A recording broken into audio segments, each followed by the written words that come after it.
Have you ever wondered why some people wake up at 5 a.m. to hit the gym while you can barely drag yourself out of bed? Why do some individuals tackle complex projects without procrastinating while you feel paralyzed just thinking about the difficulty? The answer lies in your mind, and more specifically, in how it has been trained to interpret discomfort. Imagine a lotus flower growing in a dirty pond, where the more resistance it finds in the mud, the stronger it becomes. Your mind works exactly like that. What you call suffering or difficulty today is actually the fuel it needs to become more powerful. Throughout this video, I'm going to show you the only way to force your brain to do difficult things through the Lotus Method, a system that combines science, behavioral psychology, and high-performance strategies to literally reprogram how your brain reacts to effort. But first, answer this question in the comments. What is the hardest task you've been putting off for weeks? Your limit is just the beginning, and you're about to understand why. David Goggins wasn't born strong. He was vulnerable. He grew up amidst violence, poverty, and humiliation. Yet this same man transformed into a Navy SEAL, ultramarathon runner, and a symbol of resilience. What changed? And more importantly, what do you need to understand? He discovered what neuroscientists now call the supply and demand discrepancy, a simple concept that can transform your life. The brain only grows when you force a situation where it demands more than it currently has. When you believe you've reached your limit, running, studying, or facing a personal problem, you've only used a fraction of your capacity to deal with it. The other part is trapped behind a psychological barrier that your brain built to protect you. And this protection doesn't save you, it sabotages you. Think about it. Every time you stop when you feel tired, you train your brain to flee from discomfort. It's like the student who studies for half an hour and immediately grabs their phone. Or the professional who opens Excel but hides in the break room because they feel overwhelmed. And the brain learns that difficulty is dangerous. The result, you stay small. Angela Duckworth studied Scripps National Spelling Bee champions, West Point cadets, Olympic athletes, and the world's best salespeople. She discovered that the secret isn't talent. It's grit, the combination of passion and long-term perseverance. She summarizes this in a simple formula. Talent X, effort equals skill. Skill X, effort equals achievement. Notice that effort appears twice. It's no coincidence. While talent counts once, effort counts twice. Want a practical image? Imagine a talented musician. If they don't put in the effort, their guitar becomes a decoration. Now, take someone average, who plays and practices every single day. That person will pack venues and might even inspire generations. Talent is the spark, but effort is the fuel that keeps the flame alive. And effort is not just repetition. It's interest that remains steadfast when others give up. It's deliberate practice, like the bricklayer setting brick after brick until a cathedral is built. It's purpose, like a parent who wakes up early, not because they like it, but out of love for their children's future. And it's hope, the conviction that tomorrow you can be better than today. Now, I want you to reflect. How many times have you quit at mile 4 of a run that could have lasted 10? How many times have you abandoned a project halfway through, when just a final push was needed to reach the result? The truth is hard, but you've probably never even gotten close to your real limit. Your brain lies to you. Dweck spent decades trying to understand this. In her studies with children facing unsolvable problems, she observed that just one single word changes everything. While some throw their pencil down and say, "I can't do it," others smile and mutter, I can't do it yet." The difference between them is the word yet. This single word changes everything in these little minds. Neuroimaging research showed that brains with a growth mindset exhibit high activity when encountering errors processing, correcting, and learning.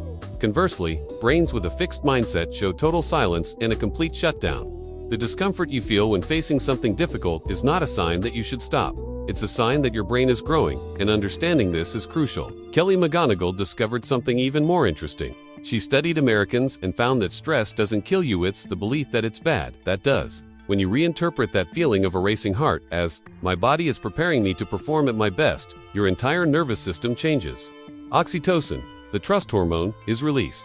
Your blood vessels relax, and your focus intensifies. People who believed stress could strengthen them lived longer than those who tried to avoid it. So, the question arises, if discomfort is a sign of growth, how do you train your brain not to run away from it? The answer begins with you understanding that how you face a challenge can change everything. If you face something difficult and don't give up, you strengthen your mental resilience and make future challenges less intimidating. For example, imagine that every time you face a challenge like waking up earlier, having a tough conversation, or running an extra mile, you make your mind even stronger. And every time you hit an obstacle, you become calmer because you have enough mental resources to face it. Researcher Michael Marizek conducted a study on this. He subjected healthy young adults to a process of multifaceted progressive challenges for 6 weeks, including physical exercise, meditation, and cognitive tasks all simultaneously. The The result, massive improvements in working memory, reading comprehension, and executive control. And most importantly, the changes were visible in neuroimaging scans, truly demonstrating how the mind literally restructured itself through progressive exposure to controlled discomfort. But how do you put this into practice? Start small. If you want to wake up at 5 a.m., but usually wake up at 8 a.m., don't jump straight to 5 a.m. Try waking up around 7:30 a.m. for a week, then 7 a.m., then 6:30 a.m. until you reach your desired time. With this gradual reduction, you significantly readjust and strengthen your mental functioning. But we have a dilemma. If every change in routine generates discomfort and sometimes even suffering, how do you keep persisting? Kelly McGonigal discovered that stress can be poison or medicine, depending only on how you interpret it. Imagine two people facing the same challenge. One panics, while the other feels their heart race and thinks, "Okay, my body is getting ready for this." The outcome is completely different. The first gets lost in fear, but the second transforms the pressure into confidence, gains focus, and accesses a resilient strength that was always inside them. Michael Merzenich, a pioneer of neuroplasticity, demonstrated that the adult brain is continuously However, this transformation doesn't happen spontaneously. It depends on the activation of certain neurotransmitters, such as acetylcholine, which increases your attention, norepinephrine, to intensify your state of alertness, and dopaminergic activation, which prepares your brain for reward. You know that butterflies in the stomach feeling that appears before something difficult? That moment can take on two very different meanings. For some, it's a danger alert. Better stop here. For others, it's just the natural nervousness of someone about to face something new. Fear and nervousness are often mistaken for enemies, but they are actually signs that you are facing something important. Novelty always causes apprehension. Challenge always brings insecurity. And none of this means incapacity. It only means that the body has entered a state of alert, preparing you to move forward. The first pillar of the Lotus Method is this: hacking the way you interpret your sensations and not waiting for courage to appear, but training the brain to act even with discomfort. Keeping questions alive and analyzing everything, including your own failures, is fundamental to forcing your brain to do difficult things. This is the second pillar of the Lotus Method, transforming every effort into learning through systematic analysis. Just like David Goggins, who, after running hundreds of miles or facing almost impossible challenges, always asks himself, what worked? What didn't work? How can I improve? You must adopt this habit too. By forcing the prefrontal cortex to reflect, you strengthen the circuits of metacognition and literally teach the brain to become better at what it does. But how can you apply this? After every challenge, a workout, a tough meeting, an intense study session, write down in a notebook what the sensations were.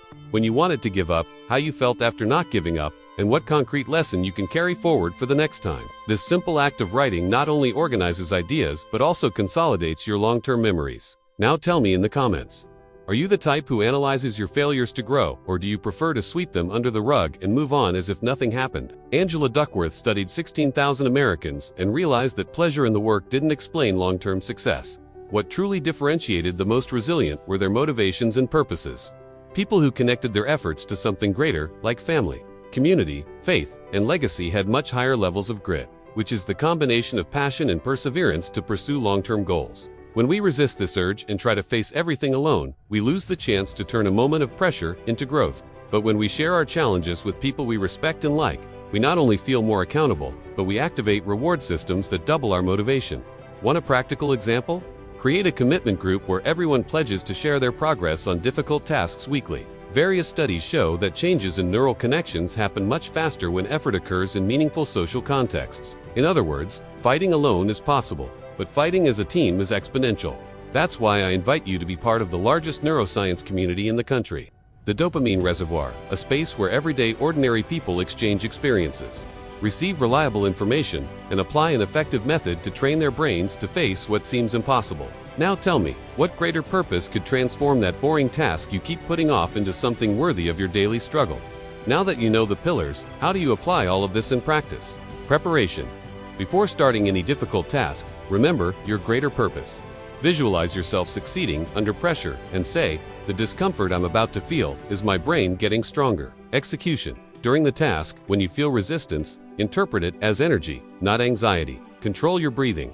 You can do this by inhaling for 4 seconds, exhaling for 6 seconds, to regulate your nervous system. Analysis. Finished. Write down 3 things that worked. Identify the moment you almost gave up, and reward yourself after the session of discomfort. Integration. At the end of the day, share with your group. Connect the achievement to your purpose, and plan the next challenge progressively. And understand once and for all, when multiple mental systems are activated such as executive control, emotion, reward, and attention, transformation is inevitable. Everyone wants to grow, but almost no one realizes that there are silent enemies working against you every day. They are not external, they are not people or circumstances, they are inside your head. They are invisible saboteurs that destroy at least 3 pillars of your progress. If you don't learn to recognize these enemies, they will swallow you without mercy. The first enemy is automatic interpretation. Imagine a fire alarm that goes off every time you light a candle. That's what your brain does. It confuses discomfort with danger. For thousands of years, we were programmed to run from everything that caused stress. But today, most fires are false alarms. The butterflies before a meeting, the laziness to open a book, the fear of starting something new. All of this is not a threat.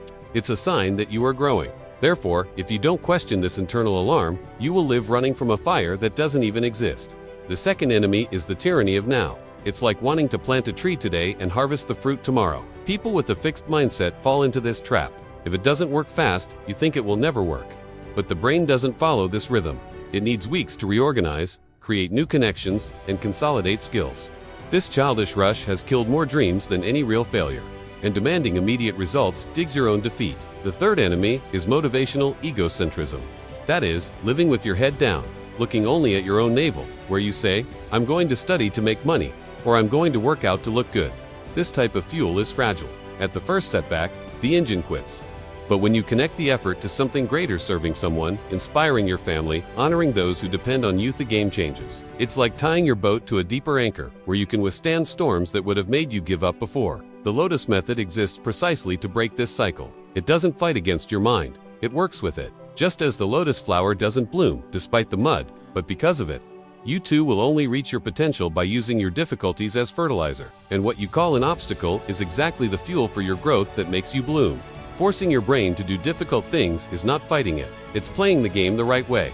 It's seeing discomfort as a sign of training, treating time as a silent ally, and turning purpose into an endless fuel. When this happens, what once seemed unattainable starts to happen almost automatically. If this video changed the way you see discomfort, hit the like button and answer in the comments. What will be your first action to finally force your brain to do that difficult thing you've been avoiding? Maybe your decision can inspire thousands of people to take courage along with you. Subscribe to the Lovecraftian Psychology channel and share this video with someone who needs to handle this better. See you in the next video.